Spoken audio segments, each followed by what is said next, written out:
بسم اللہ الرحمن الرحیم۔ دعائے ایام بیض مکرم۔ افادیت۔ حضرت محمد صلی اللہ علیہ وسلم نے فرمایا کہ جو شخص اس مبارک دعا کو پڑھے یا اپنے نزدیک رکھے، اللہ تعالیٰ اس بندے کو دونوں سے یعنی آفتوں اور بلاؤں سے نگاہ رکھے۔ جو شخص اس دعا کو پڑھے یا اپنے نزدیک رکھے، اس کو بہت سی کرامتیں میسر ہوں اور ثواب 4 پیغمبروں کا اور 4 فرشتوں کا پاوے۔ عظمت اس دعا کی کوئی نہیں جانتا سوائے اللہ تعالیٰ کے۔ جو اس دعا کو اپنی عمر میں 1 مرتبہ پڑھے، اللہ تعالیٰ اس کو بخشے۔ جب وہ بندہ قیامت کے روز قبر سے اٹھے، اس کی صورت 14ویں رات کے چاند کی طرح مانند روشن ہو اور اولین و آخرین مخلوق کو عجیب معلوم ہو کہ اس بندے نے کیا نیکی کی ہوگی۔ وہ ایک دوسرے سے پوچھیں گے یہ کون سا ولی ہے اور کون سے پیغمبر ہیں۔ آواز آئے گی کہ یہ ولی نہیں، نہ پیغمبر، یہ بندہ خدا تعالیٰ کے بندوں سے اور حضرت محمد صلی اللہ علیہ وسلم کی امت سے ہے۔ اس بندے نے اپنی عمر میں 1 بار اس دعا کو پڑھا۔ اس دعا کو جس شخص نے اپنی عمر میں 15 مرتبہ پڑھا اور ہتھیلی میں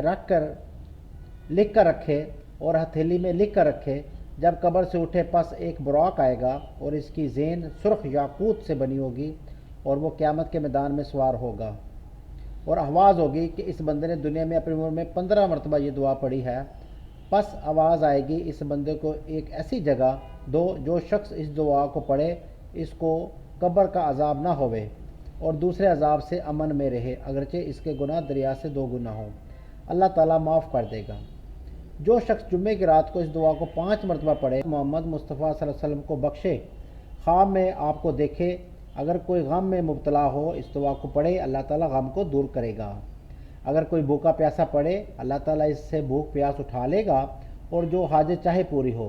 اگر کسی کی چوری ہو جائے، 4 رکعت نماز پڑھے اور ہر رکعت میں الحمد کے بعد قل هو اللہ احد 10 بار پڑھے اور جب نماز سے فارغ ہو سر سجدے میں رکھے اور یہ دعا پڑھے، جب تک سر سجدے میں رکھے اللہ تعالیٰ کھوئی ہوئی چیز اس کو ملا دے۔ اس دعا کو جو پڑھے یا اپنے نزدیک رکھے، اگر پڑھنا نہ آتا ہو تو سنے، دشمنوں کے شر اور تمام آفتوں سے امن میں رہے، اور اگر کوئی اعتقاد کے ساتھ پڑھ کر پہاڑ پر مارے تو اللہ تعالیٰ کے حکم سے پہاڑ ٹوٹے۔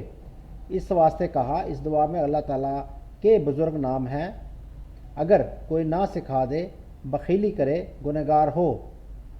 حضرت محمد صلی اللہ علیہ وسلم سے روایت ہے کہ جو شخص روزگار نیک چاہے اس دعا کو ہمیشہ پڑھے، اللہ تعالیٰ کے فضل سے تنگی دور ہو جاوے گی۔ اور حضرت خواجہ حسن بصری سے روایت ہے کہ جناب رسول پاک صلی اللہ علیہ وسلم نے فرمایا، کوئی چیز اس دعا سے بہتر نہیں۔ جو شخص اپنے اچھے اعتقاد سے اس دعا کو پڑھے اور پاؤں زمین پر رکھے، عجب نہیں کہ اس کے پاؤں سے زمین ہلے۔ اس دعا کے پڑھنے والے کو کوئی غم نہ ہو۔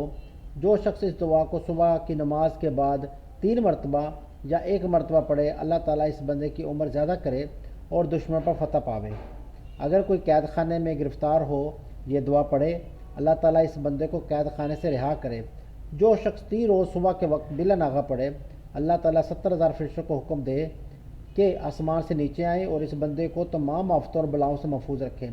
جو شخص اس دعا کو ہر روز 1 مرتبہ پڑھے، اللہ تعالیٰ اس بندے کو بہشت نصیب کرے اور 30,000 شہرستان سرخ یاقوت سے، اور سب شہرستان میں 30,000 محل اور سب محلوں میں 30,000 سرائے اور سب سراؤں میں 30,000 گھر اور سب گھروں میں 30,000 تخت اور سب تختوں پر 30,000 بچھونے اور بچھونوں پر 30,000 حوریں بیٹھی ہوں، اور 30,000 کرسی سیدھے ہاتھ کی طرف اور 30,000 بائیں ہاتھ کی طرف رکھی ہوں، اور سب جگہ پر ایک خادم بیٹھا ہو، اس لیے اس کی خدمت کرے اور 30,000 قسم کا کھانا ملے۔